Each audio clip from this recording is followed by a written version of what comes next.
का वियतनाम पर अधिकार होना चाहिए, लेकिन चीन कहता है किसना है। तो इसके लिए हम लोगों ने इंद्र कुमार गुजराल जो थे, अटल बिहारी वाजपेयी से पहले प्रधानमंत्री थे, उन्होंने लुक ईस्ट पॉलिसी बनाया था कि पूरब की ओर देखो, यानी इनसे संबंध अच्छा बनाओ। देखिए, हम लोग म्यांमार से लेके चले जाएंगे सितवे बंदरगाह, सितवे वाला कालाधान मल्टी मॉडल प्रोजेक्ट, पूर्वोत्तर राज्यों का विकास हो जाएगा। यहाँ से एक सड़क हम लोग को सिंगापुर ले जाना चाहिए, अभी कहाँ तक डेवलपमेंट हुआ पता ही नहीं है। और सबसे ज़रूरी सड़क जो है वो यहाँ से लेकर और इस रास्ते यहाँ वियतनाम तक लाना चाहिए। इससे फ़ायदा देखिए, चाइनीज सामान जितने होते हैं वो सब वियतनाम में भी बनते हैं। जो बैटरी आप वियतनाम में खरीदिएगा 6 रुपया में, वही चाइना में मिलेगा 6 रुपया में। पूरी दुनिया में चाइना को अगर कोई टक्कर दे सकता है इलेक्ट्रॉनिक मामले में तो वो वियतनाम दे सकता है। तो भैया हम चाइना से खामखा में ना सामान खरीद रहे हैं अपने दुश्मन से। जब आपको सस्ता ही खरीदना है, हम हिंदुस्तानियों को सस्ता ही खरीदना है, तो क्यों हम चाइना से खरीदें। हमें 4 रुपया का टेम्पर ग्लास मिल जाता है चाइना से, 4 रुपये का ही टेम्पर ग्लास हमको वियतनाम से मिलता है। तो काहे लिए हम चाइना से खरीदेंगे, हम वियतनाम से खरीदेंगे। और इस सड़क से मंगाएंगे तो इस सड़क से मंगाने से पूर्वोत्तर राज्य के लोगों का फायदा होगा, चीन की इकोनॉमी टूटेगी, उसका दुश्मन देश वियतनाम पैसे से मजबूत होगा। और इस सड़क का प्रयोग करके युद्ध के स्थिति में हम सीधे वियतनाम पहुंच सकते हैं। और चाइना की नौसेना का मुख्यालय है हेनान द्वीप, ये जो हेनान द्वीप है ना, इसका मुख्यालय है। अगर ये सड़क बन गया तो यहाँ से इनका मुख्यालय तबाह कर सकते हैं। लेकिन ये बताएगा कौन हमारी सरकार को कि भैया आप खाली यमुना एक्सप्रेसवे, ग्रीनफील्ड एक्सप्रेसवे देखते रहिए, कभी इधर भी ध्यान दे दिया कीजिए। नितिन गडकरी जी, सड़क परिवहन एवं राजमार्ग मंत्रालय, हमारे विदेश मंत्रालय साहब जसवंत सिंह, इनको भी, जयशंकर जी आप भी ध्यान दीजिए, मोदी जी आप भी ध्यान दीजिए। ये जरूरी है। इस सड़क को आप इंडिया के किसी कंपनी को टेंडर दे सकते हैं। सड़क पे चलने का टोल टैक्स लगता है, पैसा लगता है। आप 1,000 रुपया लीजिएगा ट्रक वाले से, 2,000 रुपया लिया जाता है ट्रक वाले से। कोई भी भारत की कंपनी है, अल्ट्राटेक सीमेंट है, अंबुजा सीमेंट है, बांगर सीमेंट है, उनको कहिए कि भैया तुम बनाओ सड़क, तुम बनाओ, इससे जितना इनकम होगा तुम लेके चले जाना। तो इस सड़क से भैया करोड़ों करोड़ों का इनकम होता है। तो सरकार को अपना पैसे भी लगाने की जरूरत नहीं है, उस कंपनी को दीजिएगा तो कंपनी सीमेंट बनाएगी, सीमेंट बनाएगी तो भारत का सीमेंट में उत्पादन बढ़ेगा, तो जीडीपी बढ़ेगी, रोजगार बढ़ेगा। सरकार का 1 रुपया नहीं मिला, कंपनी को फायदा हो गया, सड़क बनकर तैयार हो गया, चीन देहात तैयार के मर जाएगा उधर। लेकिन कौन बताएगा इन लोग को, यहाँ पर समझ में आएगी नहीं आ गया। आगे बढ़े, यहाँ पे जरूरी है। अब यहाँ सबसे बड़ी बाधा आ जाता है, कौन सा, ये आपका ये बीच में लाओस। लाओस की बिजली कंपनियां चीन के हाथ से बिकने जा रही हैं। अगर लाओस ये सड़क बनाने को देगा तो चीनी बिजली कंपनियां जो हैं वो क्या करेंगी, उसकी बिजली को काटेंगी। तो इसलिए भारत सरकार को अभी से स्टार्ट करना चाहिए कि वियतनाम ने जितना कर्जा ये लाओस ने जितना कर्जा लिया था बिजली घर बनाने के लिए, वह कर्जा क्या करना चाहिए, चीन को लौटाना चाहिए। और कहना चाहिए कि बिजली घरवा हम बनाएंगे, चोट्टा को छोड़िए नहीं, गर्दन हमेशा दुश्मन का पकड़ के रखा कीजिए। यहाँ पे समझ में आ गई नहीं, तो पैसा हम तुमको दे देते हैं और बाकी बिजली घर हम बना देते हैं, उससे सस्ता रेट में तुमको बिजली देंगे।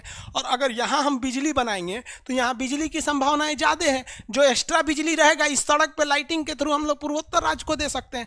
हमने कभी भी ध्यान दिया ही नहीं इन पूर्वोत्तर राज्य वालों का, हम गुनहगार हैं इसके। और अगर हम इनका ध्यान देते हैं ना तो एक तीर से 2 निशान हो जाता है, चाइना दांत चियार के रह जाता है। यहाँ पर हमारी सीधी कनेक्टिविटी हो जाती, सिंगापुर से लेके हर जगह पे चले जाते हैं। और आपको पता है कितना टूरिस्ट आते लोग यहाँ। अगर बस से कोई सिंगापुर, बताइए अगर आपको आसाम से बस खुलती सिंगापुर, कितना मजा आता है। चल बस में सिंगापुर चलते, यहाँ से सिंगापुर ले जाए, भले 4 दिन में ले जाए, क्या दिक्कत है। सिंगापुर जाएगा ना आदमी बस से, टूरिस्ट बढ़ जाएंगे सर, कौन समझाए इन लोग को।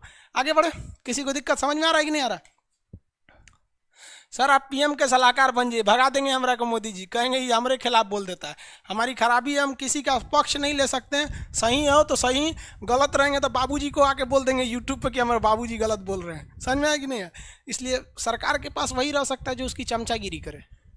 ये हो गया आपका वियतनाम, समझ में आ गया। फ्रेंच ईस्ट इंडिया, वियतनाम जो है ये कोई बहुत बड़ा चीज़ नहीं है, लेकिन चाइना को टक्कर अगर कोई दे सकता है तो वियतनाम दे सकता है। आप खुद सोचिए ना, एप्पल कंपनी चाइना से भागी तो वियतनाम घुस गई, माइक्रोसॉफ्ट चाइना से भाग के वियतनाम घुस गई, चाइना से लगभग 800 कंपनियां भाग के वियतनाम चली गई। चली गई कि नहीं चली गई?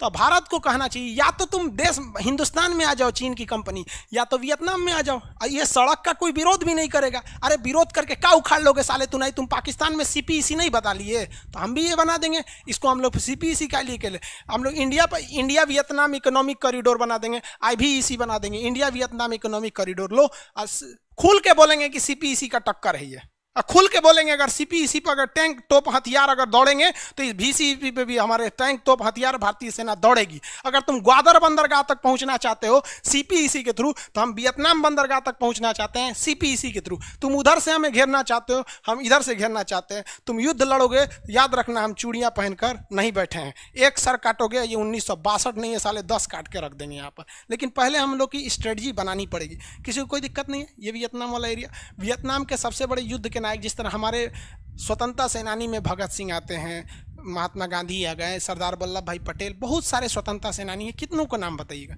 उसी तरह यहाँ पर मुख्य स्वतंत्रता सेनानी जो थे उनके क्या नाम था? हो ची मिन। इसने अमेरिका वगैरह सबको क्या कर दिया? खदेड़ दिया। यहाँ पर हम लोग को यहाँ से तो पेट्रोलो मिल जाएगा आराम से। चाइना वियतनाम से कह दो कि तुमको टेंशन नहीं, तू जितना पेट्रोल है बोल हम निकाल देते 50-50%। उसको तो एक को निकालने नहीं देते, हम लोग को 50% पे मिल जाएगा। फायदा है भाई, भागते भून की लंगोट बोली। फ्री में मिले बैल का दांत तो थोड़े गिना जाता है कि 50% दे रहा है कि क्या दे रहा है। और हमारी वैसे भी पेट्रोल कंपनियां डूब रही हैं। लेकिन पता है ONGC का मालिक कौन है? संबित पात्रा। ONGC संबित पात्रा, बीजेपी का प्रवक्ता। अब बताओ भैया, सब वो डॉक्टर है पेशे से, अब कौन सी बताएगा ONGC में वहां पर? अब उसको तो दिन रात आप अभी भी टीवी खोलिएगा, किसी ना किसी न्यूज चैनल पर बैठा रहेगा और कहेगा कि हाथरस में जो रेप हुआ है, आपको बलरामपुर का रेप नहीं दिख रहा है, राजस्थान का रेप नहीं दिख। अरे सालो तुनाई, तुम लोग को शर्म नहीं आती है? मतलब एक जगह रेप हुआ है तो हम दूसरे की कल्पना करेंगे, मैंने लिस्ट बना रहे हैं क्या? यहाँ के फांसी दे दो, हाँ बलरामपुर में बहुत ज्यादा दुख है तो हाथरस वाले को फांसी दे दो, उसके बाद बलरामपुर वाले को फांसी दे देना। कौन मना किया?